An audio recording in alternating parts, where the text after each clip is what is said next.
और जब भिक्षु संघ इस एज में, इस उम्र में, तो हम उपासक भी सब मिलकर के इस बुद्ध विहार को बचाएंगे, हर हालत में बचाएंगे।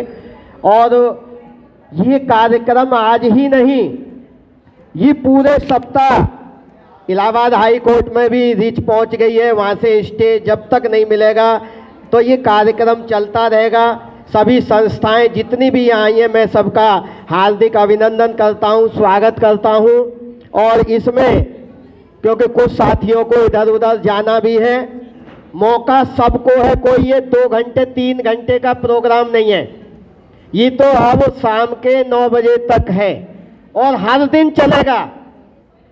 तो मैं आमंत्रित कर रहा हूँ कि हमारे बीच में जो कुछ साथियों को जैसे जाना भी है। इस देश में जन्मे सभी संत गुरु महापुरुषों को नमन करते हुए मंच पर आसीन पूजनीय भंते जी, उपस्थित सामने उपासक और उपासिकाओं, आप सभी को मेरा क्रांतिकारी जय भीम, नमो बुद्धाय। सम्मानित साथियों, ये लड़ाई हमारे अधिकारों की है, ये लड़ाई हमारे मान सम्मान स्वाभिमान की है, ये लड़ाई हमारे संत गुरु महापुरुषों के सपनों को साकार करने की है, ये लड़ाई इस देश में सामाजिक परिवर्तन और आर्थिक मुक्ति के आंदोलन को आगे बढ़ाने की है। आपने उत्तर प्रदेश में परम आदरणीय बहन कुमारी मायावती जी का शासन प्रशासन अनुशासन देखा। आपने जिस तरह से माननीय बहन जी के शासनकाल में सभी धर्मों के लोग, सभी जाति के लोग सुख चैन की जिंदगी आराम से जी रहे थे, लेकिन आज माननीय बहन जी के शासनकाल को उत्तर प्रदेश में ही नहीं पूरे देश में याद किया जा रहा है। जैसे माननीय पूज्य भंते जी करुणाकर जी ने बताया कि मोदी जी यदि विदेश जाते हैं तो वहाँ बताते हैं कि मैं बौद्ध देश से आया हूँ और बुद्ध प्रतिमा वहाँ देते हैं, लेकिन जब यहाँ की बात आती है तो बौद्ध धर्म में उनकी इतनी आस्था नहीं रहती है, वो विपरीत विचारधारा के हैं। यदि हमारी रहबर, यदि इस आंदोलन को आगे बढ़ाने के लिए आखिरी सांस तक हम लोगों के साथ हैं, तो माननीय परम आदरणीय बहन कुमारी मायावती जी हैं। और इस बौद्ध विहार की लड़ाई नहीं, पूरे देश में अपने समाज की लड़ाई को जो लड़ रही हैं, माननीय बहन कुमारी मायावती जी लड़ रही हैं और कोई दूसरी पार्टी नहीं है। आप जब घर लौटो तो चमार और महार रेजिमेंट को अवश्य पढ़ना। मरने से पहले हमारे पूर्वजों ने कहा था कि जब आप घर लौटो तो उन्हें बताना कि हमने तुम्हारे आज के लिए, तुम्हारे कल के लिए अपने आज को कुर्बान कर दिया। हमारे सेना में जो भर्ती हुए थे वीर सैनिक, उनका उद्देश्य मात्र वेतन लेना और सरकारी नौकरियों में जाना नहीं था, उनका मकसद था इस वर्णवादी व्यवस्था को समाप्त करना। परम पूज्य बाबा साहब डॉक्टर भीमराव अंबेडकर जी का संविधान बनाना मात्र संविधान बनाना नहीं था, उनका उद्देश्य था इस देश में वर्णवादी व्यवस्था को समाप्त करना, मनुवादी व्यवस्था को समाप्त करना। बहुजन समाज पार्टी मात्र एक राजनीतिक पार्टी नहीं है, बहुजन समाज पार्टी राजनीतिक पार्टी के साथ साथ में एक मिशन है, एक मूवमेंट है, एक आंदोलन है, और इस देश में गैर मानवतावादी विचारधारा को समाप्त करने का एक आंदोलन है। इसीलिए अगर आज बहन जी की सरकार होती तो हमको इन दुखों का सामना नहीं करना पड़ रहा होता, इन समस्याओं का सामना हमको नहीं करना पड़ रहा होता। आज ये बुद्ध विहार पे इस तरह का ये लोग जो अथॉरिटी के द्वारा जो हम पर इसको बंद करने के लिए जो आ रहे हैं, ऐसा ये दबाव नहीं डाल पाते हम लोगों के ऊपर। तो आप लोगों को सोचने की, समझने की जरूरत है कि हम लोग तन मन धन से, जो बंते जी ने कहा और आदरणीय रामबाबू सर जी ने भी कहा, हम तन मन धन से आप सबके साथ में हैं। और जब तक ये नोएडा अथॉरिटी के लोग हमारी बात को नहीं मानते हैं, तब तक हम यहाँ से हटेंगे नहीं। ये आंदोलन जारी रहेगा, लगातार जारी रहेगा, और ये संख्या दिन पे दिन अब बढ़ती जाएगी। ज़्यादा बात ना करते हुए मैं अपनी बात को यहीं विराम देता हूँ। जय भीम, जय भारत, नमो बुद्धाय। माननीय लक्ष्मण सिंह जी जो बीएसपी के अध्यक्ष हैं, मैं चाहूँगा कि वो भी अपना यहाँ क्या भरोसा है और हमारे साथ हैं, तो मैं आमंत्रित कर रहा हूँ श्री लक्ष्मण सिंह जी को, प्रदेश अध्यक्ष दिल्ली बीएसपी।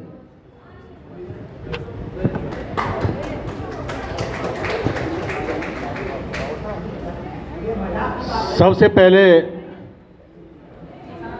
महाकारुण्य तथागत गौतम बुद्ध और भारतीय संविधान के रचयिता, नारी के मुक्तिदाता बोधिसत्व बाबा साहब भीमराव अम्बेडकर को कोटि कोटि नमन करते हुए, और साथियों यहाँ पर विराजमान पूज्य बंते जी, इस बुद्ध विहार की कमेटी के सभी सम्मानित साथीगण और सामने बैठे सभी उपासकों,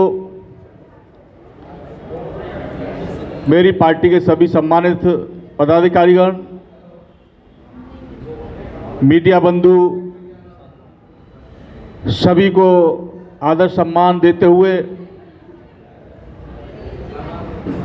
सभी को मेरा सादर जय भीम, नमो बुद्धाय। साथियों, जैसे कि आप सब ने पूज्य बंते जी को सुना और इस बौद्ध विहार की क्या प्रॉब्लम है उसको भी अवगत कराने का काम पूज्य बंते जी ने किया, और मैं समझता हूँ आप सभी लोग इस बौद्ध विहार की स्थिति से अवगत होंगे। साथियों, मुझे ज़्यादा कुछ नहीं कहना है, सिर्फ साथियों बहुजन समाज पार्टी दिल्ली प्रदेश इस बौद्ध विहार ही नहीं, तमाम बौद्ध बंधुओं के साथ हमेशा खड़ा रहा है, खड़ा रहेगा, और हर संभव तन मन धन से जो भी मदद होगी, दिल्ली प्रदेश बहुजन समाज पार्टी इस बौद्ध विहार के लिए हर संभव बचाने के लिए, चाहे उन्हें किसी भी स्तर तक जाना पड़े, कोर्ट तक जाना पड़े, अथॉरिटी तक जाना पड़े, जो भी करना पड़े, दिल्ली प्रदेश बहुजन समाज पार्टी बौद्ध विहार के साथ रहेगी। हर तरह संभव हर प्रयास करेगी कि किसी प्रकार की कोई अड़चन ना आए, और जो मुसीबत अटकी है उसको भी, क्योंकि भगवान बुद्ध ने मध्यम मार्ग की बात की है, मध्यम मार्ग निकाल करके हम लोग उस परिस्थिति से भी, उस मुश्किलों से भी सामना करेंगे। हर तरह से बीएसपी आपके साथ है। साथियों, इन्हीं जरूरी बातों के साथ में आप सभी का आभार व्यक्त करते हुए और साथियों आपका वंदन अभिनंदन करते हुए सभी को जय भीम, नमो बुद्धाय। धन्यवाद साथियों। साथियों, ये मुद्दा वक्तव्य रखें अनिल सागर जी। धन्यवाद। सबसे पहले करुणा के महासागर तथागत भगवान बुद्ध, बाबा साहब मान्यवर कांशीराम साहब के चरणों में श्रद्धा के समर्पित करते हुए आज नोएडा सेक्टर 11 सिद्धार्थ विहार में उपस्थित सभी उपासक उपासिकाओं को मेरा क्रांतिकारी जय भीम, नमो बुद्धाय।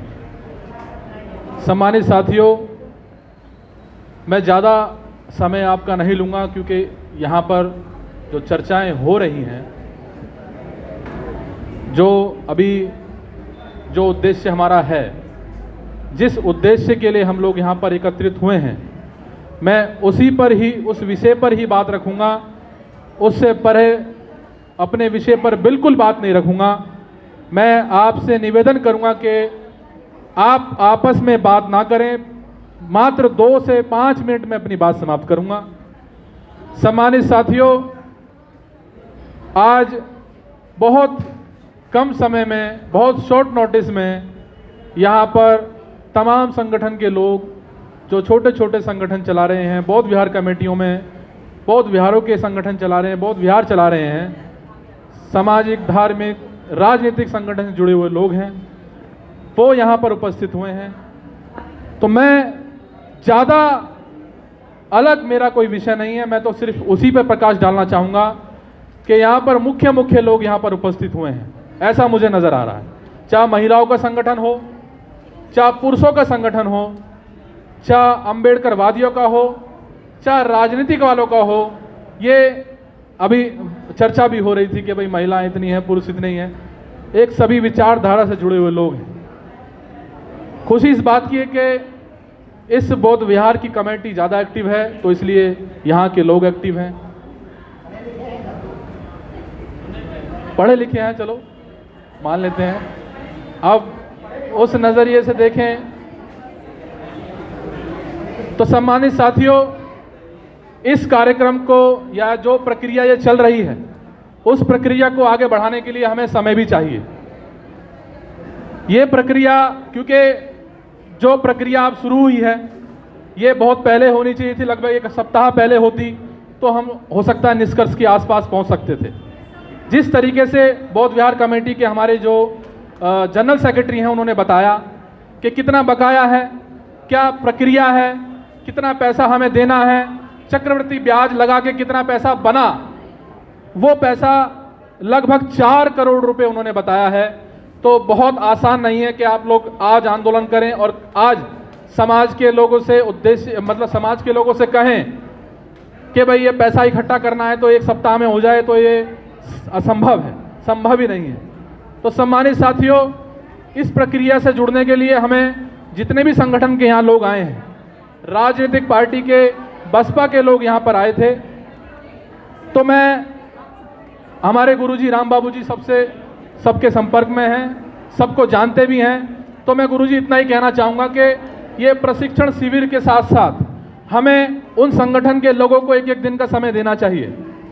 जैसे हमारे बीच में भारतीय बौद्ध महासभा के लोग बैठे हैं, अभी युवा शक्ति दल के भी साथी बैठे थे, बहुजन समाज पार्टी के भी लोग यहाँ बैठे हुए हैं।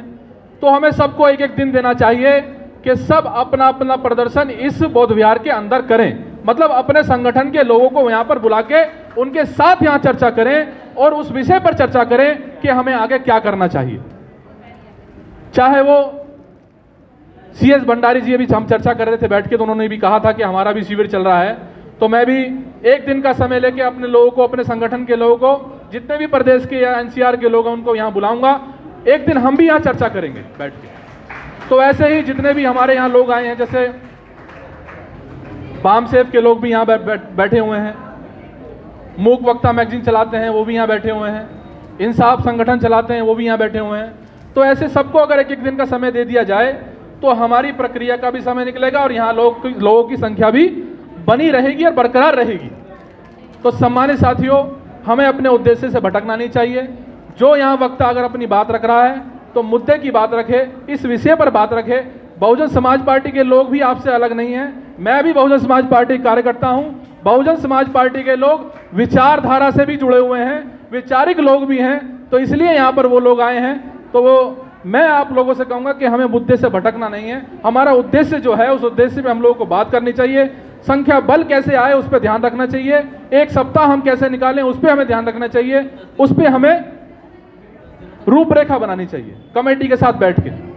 भाई इतना ही मैं कहना चाहूँगा कि जैसे हमारे दिल्ली के अंदर जितने बौद्ध विहार हैं, हमारे सभी शॉर्ट नोटिस में हमारे भिक्षुओं को तो यहाँ एकत्रित हो जाना चाहिए। उनकी संख्या तो ऐसी रहे कि यहाँ से वो डटे रहें, यहाँ से हिले ना।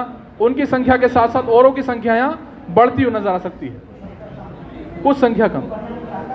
जी जी नहीं, बहुत कितने बौद्ध विहार हैं दिल्ली के अंदर, सभी को आना चाहिए। कितने बौद्ध विहारों में भिक्षु देखो, अभी भी जाओगे आप, कुछ भी नहीं कर रहे, पर यहाँ आके कुछ, यहाँ अगर बैठेंगे तो यहाँ उनकी संख्या तो बढ़ेगी कम से कम। तो मैं ज़्यादा ना कहते हुए, हमारे गुरुजी हैं राम बाबू जी, इनके संपर्क में दिल्ली के संगठन भी हैं, बौद्ध विहार भी हैं, राजनीतिक पार्टी के लोग भी हैं। अगर आप लोग बैठ के रूपरेखा बनाएंगे तो हो सकता है हम सफलता की ओर जा सकें। इन्हीं चंद शब्दों के साथ अपनी वाणी को यहीं विराम दूंगा। जय भीम, जय भारत, नमो बुद्धाय।